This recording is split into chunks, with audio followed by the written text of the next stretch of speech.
Student, स्वागत है आपका एक नए वीडियो में। इस वीडियो में हम पढ़ने वाले हैं वैद्युत आवेश तथा क्षेत्र। चैप्टर नंबर फर्स्ट है। इसमें हम महत्वपूर्ण प्रश्नों को आज पढ़ेंगे। जैसे प्रश्न में क्या पूछेगा 2024 के पेपर के अंतर्गत। देखिए, पहली टॉपिक शुरू है स्थिर भौतिकी। कह रहा है भौतिक विज्ञान की वह शाखा जिसमें हम स्थिर आवेशों और उनके बीच होने वाली क्रियाओं के बारे में अध्ययन करते हैं उसे स्थिर विद्युत्की कहते हैं। अर्थात ऐसी शाखा इसमें जो आवेश होता है उसमें स्थिर आवेश होता है, यानी आवेश गति नहीं कर रहा होता है, उसे हम स्थिर विद्युत्की कहते हैं। पहली हेडिंग है वैद्युत आवेश। कह रहा है किसी भी पदार्थ का वह गुण जिसके कारण विद्युत या चुंबकीय प्रभाव का अनुभव किया जा सकता है उसे हम क्या कहते हैं, उसे हम आवेश कहते हैं। आवेश दो प्रकार का होता है। पहला आवेश दिया है धनावेश और ऋण आवेश, यानी जिस पर जो इलेक्ट्रॉन का त्याग करेगा तो उस पर क्या आएगा, धनावेश आएगा, और जो इलेक्ट्रॉन को ग्रहण करेगा उस पर क्या आएगा, ऋण आवेश आएगा। ठीक है, अगली टॉपिक देखते हैं। नेक्स्ट क्वेश्चन कह रहा है आवेश का एसआई मात्रक कूलाम होता है। तो जो आवेश है इसका एसआई मात्रक कूलाम होता है। यह एक प्रकार की अदिश राशि होती है। कह रहा है सीजीएस पद्धति में इसका मात्रक स्टेट कूलाम या फ्रैंकलिन होता है। कह रहा है यदि दो वस्तुओं को आपस में रगड़ा जाए, जैसे कांच की छड़ ले लें और दूसरा सूत का कपड़ा, तो एक पर प्लस और एक पर माइनस आएगा। जैसे दूसरा उदाहरण है प्लास्टिक और फल। देखिए आगे कह रहा है आवेश किसी वस्तु को आवेशित करने की विधियां तो तीन प्रकार की विधि होती है। पहली होती है घर्षण विधि, दूसरी होती है चालन विधि और तीसरी होती है प्रेरण विधि। तो हम इन विधियों को विस्तार पूर्वक पढ़ेंगे। तो देखिएगा,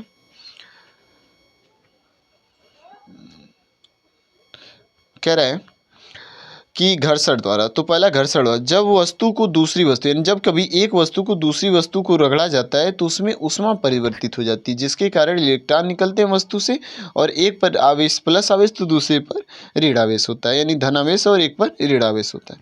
दूसरा कह रहा है जैसे जब कांच की छड़ को सूत के कपड़े से रगड़ा जाता है तो कांच की छड़ धनावेशित हो जाएगी और कपड़ा जो होगा वो ऋण आवेशित हो जाएगा। दूसरा एग्जाम्पल दिया है प्लास्टिक या एबोनाइट की छड़ को ऊनी कपड़े से रगड़ा जाता है, तो प्लास्टिक या एबोनाइट की जो छड़ होती है वो ऋण आवेश होती है और जो कपड़ा होता है वो धनावेशित हो जाता है।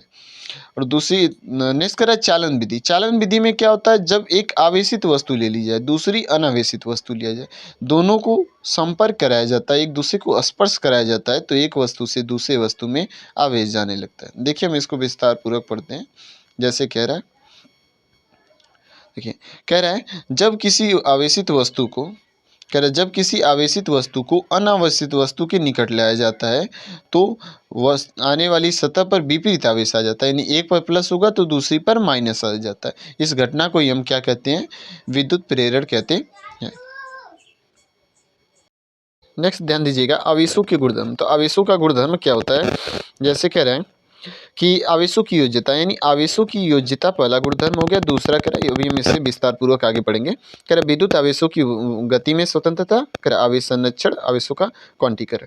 तो पहला आवेशों की योज्यता, कह रहा है किसी भी निकाय पर उपस्थित कुल आवेश का मान सभी आवेशों के बीजगणितीय योग के बराबर होता है। इसे आगे देखते हैं क्या कह रहा है।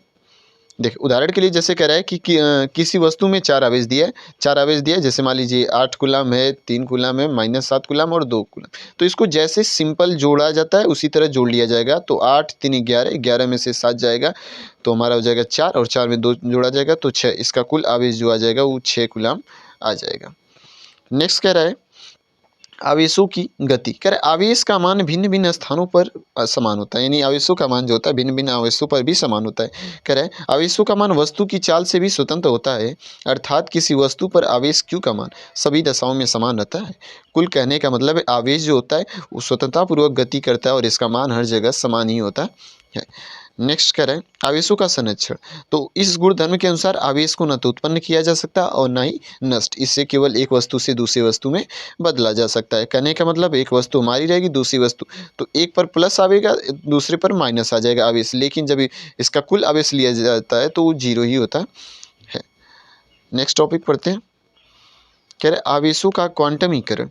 कह रहे आवेश को केवल एक वस्तु से दूसरी वस्तु में स्थानांतरित किया जाता है, ये आवेशों का संरक्षण था। अभी आवेशों का क्वांटमीकरण क्या कहता है, कह रहे किसी भी आवेशित वस्तु पर आवेश सदैव क्या होता है, ई बराबर इतना का पूर्ण गुणज होता है, यानी जो मूल आवेश होता है उसका मान होता है 1.6 × 10⁻19 कूलाम, इसी का पूर्ण गुणज होता है जिसे हम कहते हैं Q बराबर n e, plus minus n जो एन का मान होता है, और ई जो होता है प्लस माइनस हो सकता है, एन का मान जो होता है यहाँ पर इलेक्ट्रॉन होता है, और ई का मान होता है 1.6 × 10⁻19 कूलाम, जो किसी भी वस्तु पर अधिक न्यूनतम आवेश होता है, इससे कम आवेश किसी वस्तु पर संभव नहीं है।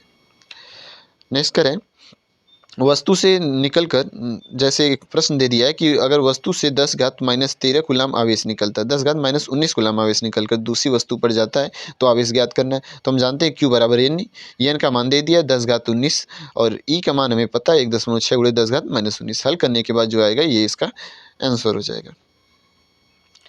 नेक्स्ट हमें बहुत ही महत्वपूर्ण टॉपिक पढ़ना है जिसका नाम है कूलाम का नियम। कूलाम का नियम पहले कहता क्या है देख लेते हैं। कह रहा है किन्हीं दो स्थिर आवेशों के बीच लगने वाला आकर्षण या प्रतिकर्षण, जैसे हमने कोई भी दो आवेश ले लिया, एक Q हो जाएगा दूसरा भी Q हो जाएगा, लेकिन कह रहा है किन्हीं दो स्थिर बिंदु आवेशों के बीच लगने वाला आकर्षण या प्रतिकर्षण बल, तो एक Q1 हो जाएगा, एक Q2 ले लिया जाएगा। कह रहा है उनके गुणनफल के समानुपाती होता है, यानी इनका जो गुणनफल कर दिया जाए, इसका गुणा कर दिया जाए, इस पर जो बल लगता है वो समानुपाती हो जाता है। ठीक, आगे कह रहा है तथा उनके बीच की दूरी के वर्ग के व्युत्क्रमानुपाती होता है। देखिए पूरा पढ़ते हैं। जैसे कह रहा है कि आवेश ये हमारा Q1 हो गया, दूसरा आवेश Q2 हो गया, इनका जो गुणनफल होगा Q1 × Q2 वो बल के अनुक्रमानुपाती होगा, और यदि दूरी r है तो r का वर्ग व्युत्क्रमानुपाती होगा, इसलिए F अनुक्रमानुपाती 1/r²। जब 1 और 2 को मिलाते हैं तो हम यहाँ पाते हैं कि F अनुक्रमानुपाती 1 और 2 को मिलाने के बाद F अनुक्रमानुपाती आ जाएगा r² बटा में आ जाएगा, तो F अनुक्रमानुपाती Q1 × Q2/r²। और जहाँ अनुक्रमानुपाती का चिन्ह हटता है तो हमें पता है कि वहाँ एक नियतांक लगता है, और यहाँ नियतांक क्या है, K है, और K का मान होता है 9 × 10⁻⁹ न्यूटन मीटर प्रति कूलाम स्क्वायर, जो इसका मात्रक होता है। K का मात्रक होता है न्यूटन मीटर स्क्वायर प्रति कूलाम स्क्वायर। चलिए देखते हैं इसका मात्रक कैसे आता है। फॉर एग्जांपल देखिए K बराबर यहाँ से हमने निकाला तो F और r² का गुणा हो जाएगा, तो F r² बल का मात्रक होता है न्यूटन मीटर स्क्वायर प्रति, यहाँ पर हमारे पास क्या है, कूलाम है, कूलाम और कूलाम मिलकर क्या हो जाएगा सर, कूलाम का स्क्वायर, तो K का मात्रक आ जाएगा न्यूटन मीटर स्क्वायर प्रति कूलाम स्क्वायर। ठीक है, इसको इरेज कर लेते हैं।